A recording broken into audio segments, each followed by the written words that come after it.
Welcome to Time for Healing. I'm your host, Marion Porter. Have we got a show for you? Look at this. Look at this. We've got our Tina Angeli here. You might remember her for a few years ago. She wrote a book. Look at this book. We Are Angels. Positive transformation through defining moments. Incredible. Says on the back here, We Are Angels is the story of how my angel visits and 3 near-death experiences shaped my life from childhood to adulthood. My connection with angels led me to a place of forgiveness, acceptance, compassion, healing, and tranquility. It is not my wish to be emulated, but only for the readers to know that the same options are available to everyone. I share my story as a guideline. Welcome, welcome, my dear friend Tina. This book, this life-changing book, tell us all about it. What is this book about? Well, in your own words. I feel that it which does, I just read.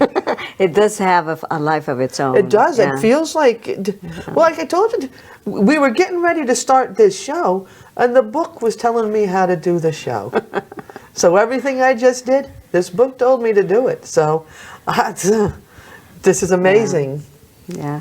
The nudge to write it began a little over 10 years ago. Mm. And then I kind of started to think, wow, how can I have enough information for a whole book? I had a few stories, and then as the time progressed, more things started to happen, like my 3rd near-death experience happened. A third. I had 3 of them, yes. Wow. And that happened in 2012, January 5th, and I explain that in the book in details as far as I saw the 9 entities at the car crash. 9 entities. 9 entities. When my soul left my body, I ended up being on I can't call it a room. It was a platform, and it was all surrounded by this most incredible, loving light. Wow. White light. And in the middle of this area was a very ornate desk, table, and behind that were 9 entities. And when you say entities, are they beings? Like beings of light. Beings of light. Yes. And they were, and I actually, someone volunteered again to do that picture, and an artist, Jack Lardis, who also co-facilitates the near-death experience group at Yukon Health Center. Oh. He volunteered to do the artwork for me, and it's on that chapter. Oh, wow. It's 9 entities, and they were all wearing capes, brown capes.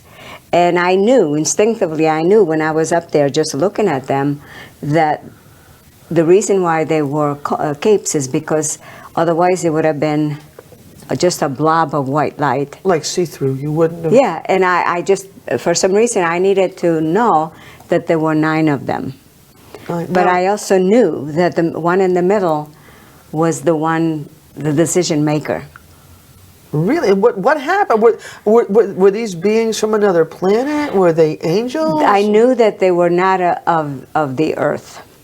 Okay? Cool. But I also knew that the one in the middle was the decision maker of some kind. Uh-huh. I knew everything so clearly while I was up there, but of course there are no words that you could possibly use to explain everything. It's just energy. Energy is energy, right? But I did the best I could in the book.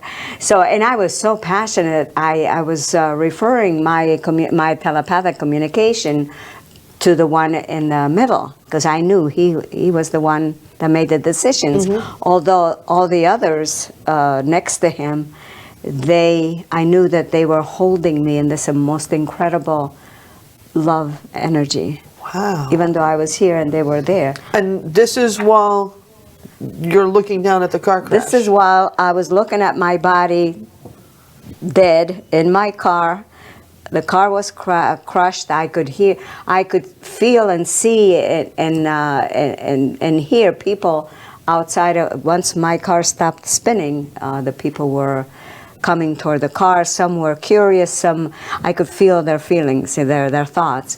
Some the actual people. Yeah, people, oh, wow. Real people, and some were just curious, and then some others were really concerned. They were coming toward and all I would say, I was so passionate, I would say, no, I'm not ready to go. I have so many things to do still on the earth. And all of a sudden I heard, okay. And it was like a suction. My soul went back into my body. Wow. And this is in a nutshell. The details are in there. Wow. So this book is about your near-death experience? My three one, and also about, it's basically a memoir, okay? And 24 years ago, I saw this angel over my garage on my property in Granby. And that was very, very pivotal, because that vision and that information that I received from her allowed me to feel safe in the work that I chose before I came on the earth, meaning channeling and giving messages, healing and all that. Yeah, so, and wow. she was the same one. She told me that she was the same one that used to come and visit me when I was a child in Italy, starting at the age of 2. Wait a minute. So this angel right here has been with you since you've been 2? Actually, she told me that we had been together since before Earth time. And the reason why she started to come and visit me every night, from the age of 2 until about 8 years old or so, is because there was a very strange situation happening at my home. My parents lost their 1-year-old, my sister Teresa, that's why I call myself Teresa. Oh. So she died at the age of 1, and they were so engulfed in grief of disbelief that they lost their daughter, that I was abandoned. I felt I was abandoned emotionally. And so that's why I called her. She didn't have wings then. I was 2 years old. Every night before I fall asleep, she would come into the room and float around. I remember the soles of her feet so vividly. And she would just, sometimes she would play peekaboo with me, and she would stay with me until I fell asleep. And you knew she was an angel? No, I thought it was just my beautiful lady. I didn't. She had a veil-like outfit, and it was white, but I never saw any wings then. You didn't get scared? You didn't? No, I thought I was. I looked forward to. I called, like a babysitter type. Because I wasn't being taken care of emotionally, and I felt like she came there. She was committed to keeping me, straight, alive, and well. And then when I got to be about 8 years old, I said I didn't want to be different. I didn't want to be abandoned and different. So I said I don't want to deal with this anymore. Automatically, I didn't see her anymore until 24 years ago when she showed up on my property. And this is what happened. This is a depiction. Yeah. This is your This is an garage. actual picture of my garage. And she appeared in the clouds? It was actually looked like clouds, but the clouds were all formed like the face of this angel, like a human. But it was all clouds, the different shades of clouds. That's amazing. And so what happened 24 years ago for that? Well, I was, it was funny because I was really overwhelmed with a lot of extra work, and my parents were, they lived in Hartford at the time, and I lived in Granby, and so I was overwhelmed with going back and forth, helping them out. Some crisis happened with them. And then I had been watching this show that said that we all have angels, and the size of their angels depends on the work that we took on within our contract, And so on the way back from from Hartford, I remember saying to myself, yeah, I guess I have angels, but I bet mine aren't big because my work isn't important, and why isn't it? Feeling Yeah. sorry for myself. Yeah. And so when I got home, I got out of my car, and I there were no lights, and I was rummaging in my purse to look for my keys. And as I was doing that, I heard this this voice that came from everywhere. It said, "Turn around." And I, turn around. What am I supposed to, being in a country, there are no lights. And my daughter had forgotten to keep the light on. So I'm looking and looking, and all of a sudden I looked at the right side of the garage, and there she was. And then the next thing I heard was, is this big enough for you? Oh my God, an angel with a sense of humor. So on your way home, you're thinking, well, just feeling sorry for myself. Yeah, and people, depending on their work, have big angels, and you're thinking, my God, and clearly she's massive. She's taking up the whole sky. And at that point, I did not connect this one with the one that used to come and visit me, because she didn't look like that one. The other one, when I was 2 until 8, she didn't have wings. It was just a beautiful lady with a veil-like outfit. Angels grow up too? I don't know what happened, but then I kept saying, "Oh my God, and then the very next day, and I explain all the details in the book, in a chapter in the book. This book has only 12 chapters. That's what I was told by Spirit. There needed to be 12 chapters, and I was told that. What her name? Finally, I realized what her name says. My name is Naomi. I'm the one that used to come and visit you when you were a child in Italy. I'm here to tell you that it's very important for you not to be afraid of the information that comes through you. It doesn't come from you. It comes through you. You're just an instrument, dear one. Oh. And all you have to do is just trust, allow, and we'll do the rest. It was such a pivotal time for me to finally, I decided. I'm getting chills. You know what the chills are, right? Yeah. When you hear the truth, Yeah. Wow. This book, though, I gotta put it in my hand again. Mm-hmm. There's something about this book. There's an energy to this book. It almost feels alive. It has a life of its own, yeah. It feels kind of like the same feeling you get when you have rosary beads in your hand. Okay. Seriously, I mean, I don't want to put the book down, and I don't want to stop looking in her eyes. Look at this. This is captivating. Yeah. This is amazing. This book. Oh, I just jammed it against the microphone. Sorry. But, okay, so the title, We Are Angels. Tell me a little something about that. Are we all angels? I have come to realize that basically we are. We just come here on the earth to do different projects that we choose within our contracts. And then we go back to the source. It's as simple as that. Wow. So everybody is an angel. I believe so. Huh. But the title itself was given to me by my granddaughter, who's now 16, and she was 4 then. She actually, she said, "Mimi, what is the title of the book?" I said, "I have no idea. Why don't you ask them?" So she goes like this.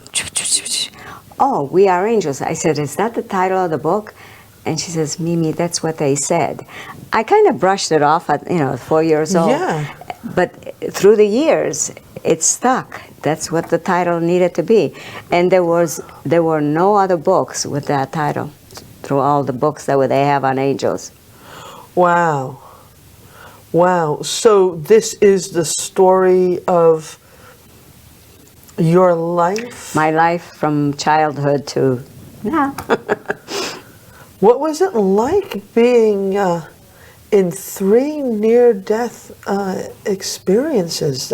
Three. The first one was what's considered, because I did some research and I contacted some of the researchers within the International Association of Near-Death Studies, and I explained the first one because it felt like, yeah, that was a near death, but I didn't die. It was a very life transforming event when my sister died and the way I was treated by my parents. So that was the first one? That was the first one. The emotional near-death experience, that's what's called. Wait, you can have an emotional Yes. near-death experience? For lack of better words, that's what they consider. This was a life-transforming event. And so that's what I consider the one. Because I could have very easily have lost my marbles. I mean, if Spirit had not come through and send one of their helpers, yeah. Wow. What was the second one? The second one was I actually drowned. I drowned. What? Yeah, we were at a pond with my first husband and the children, my two daughters, and because I was being very careful watching them, but as I went in up to my knees in the water, I tripped on something, and I couldn't get up. The harder I tried, the deeper I would go. And then all of a sudden, I heard a snap, and even though I felt like I was still swallowing water, there was no pain. And I started having what's called a life review, where I would see like shots just coming above me of different situations, different times in my life. And some of them I didn't recognize. And so when I would ask, what is that? I would hear a snap again. And I would be told what they were, the past lives and situation. But the theme was that it was about my life with my husband. Oh. And it was about, I was told that the situation was only going to get more difficult, challenging. And so I feel that near-death experience there, which is called a life review, gave me the strength to be able to eventually get out of that very abusive relationship. Wow. 3? Yeah. Well, God forbid we don't have any more.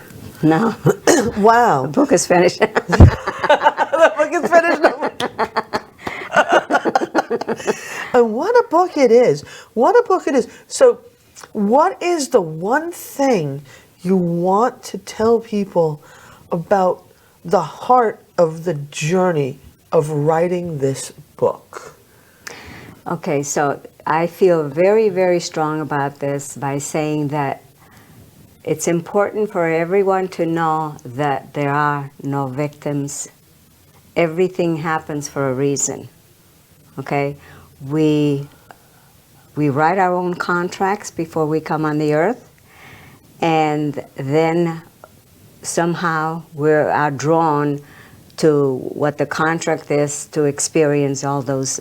And some of them, of course, are with other people. And so there are no victims. Please, please do not get stuck in victimhood, because it serves no one.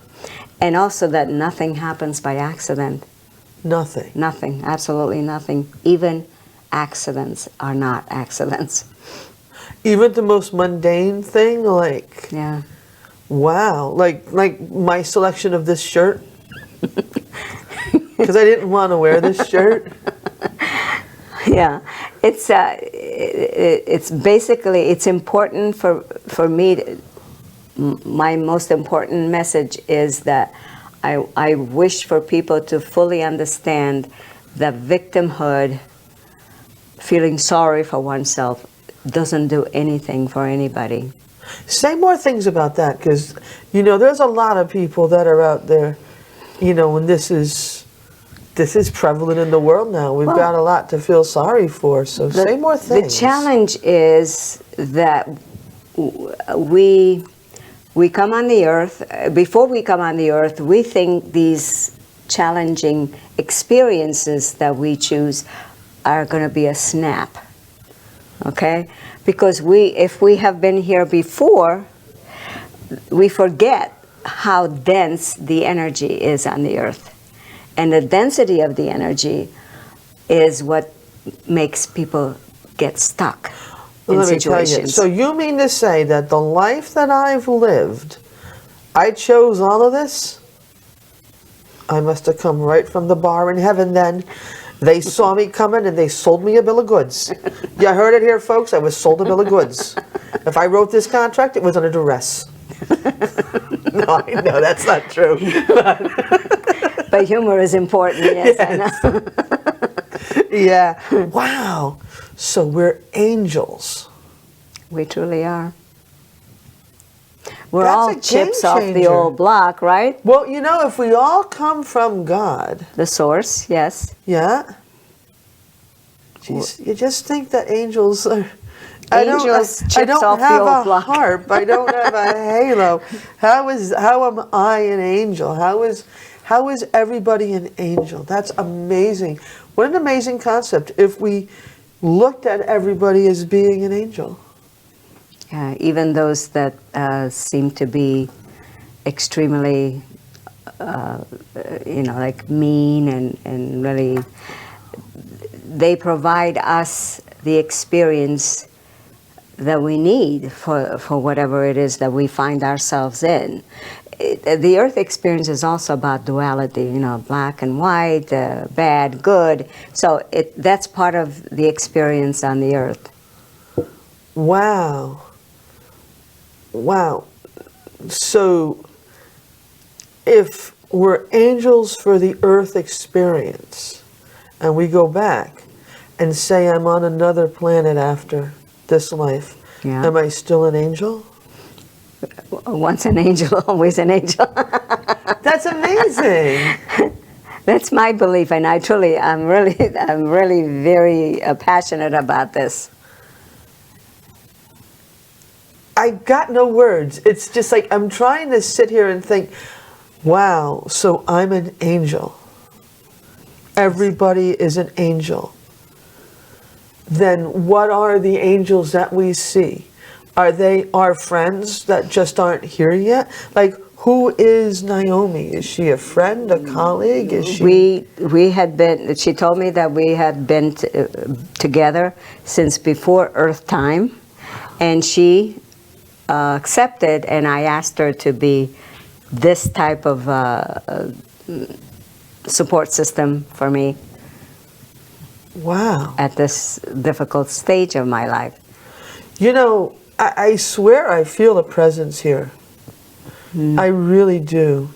I feel a presence. I feel just this wonderful feeling of love. Yeah.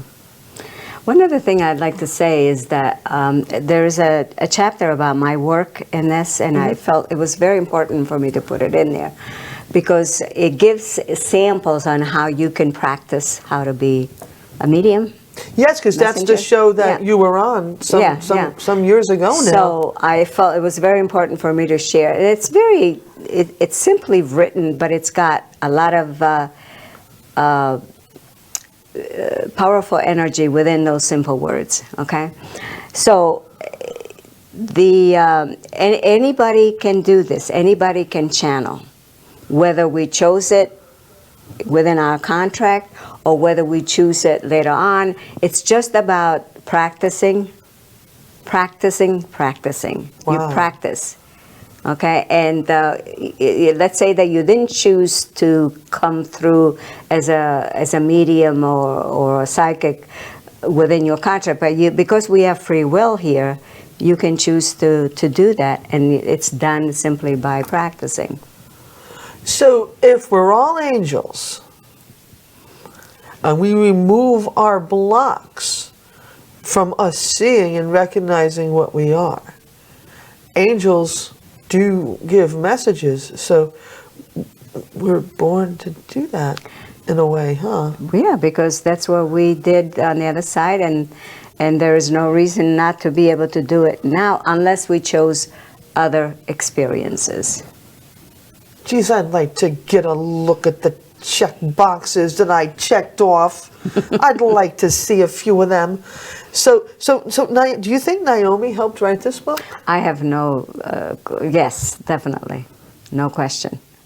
I'm just having to say that. Naomi and also a few others. There's, in one chapter, I actually had a channeled message from one of my guides who is a Chinese guide. He was a scribe in China certain years. It's all Really? in there.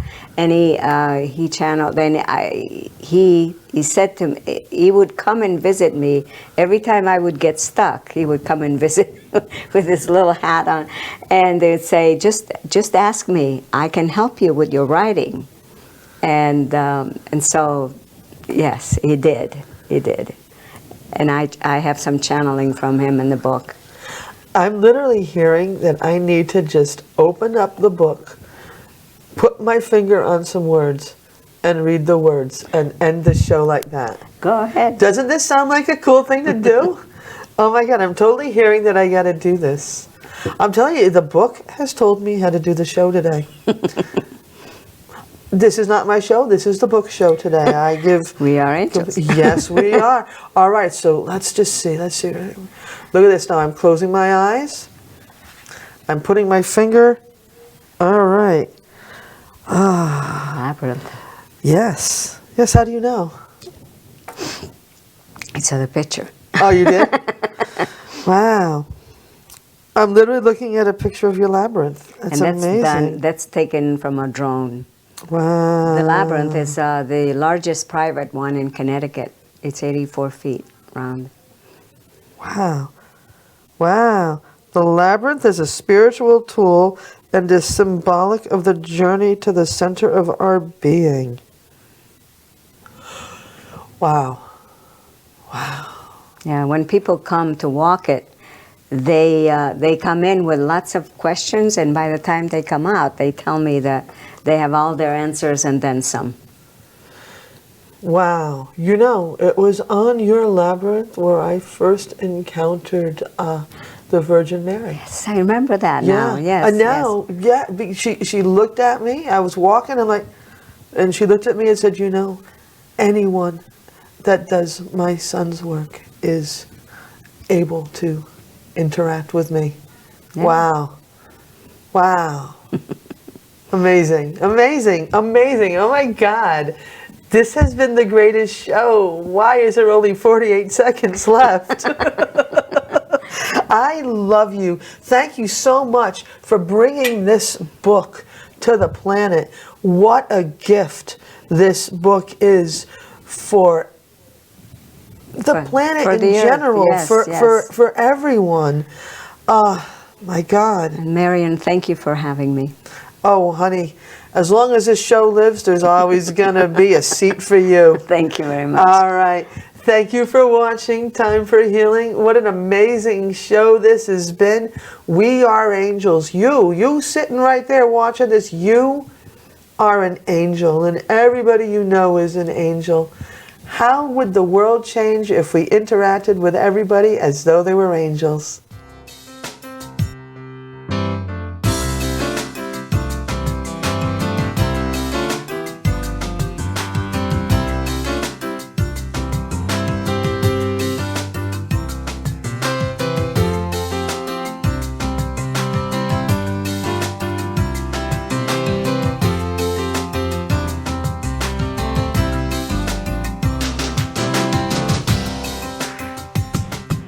Funding for Simsbury Community Television is provided in part by contributions from viewers like you.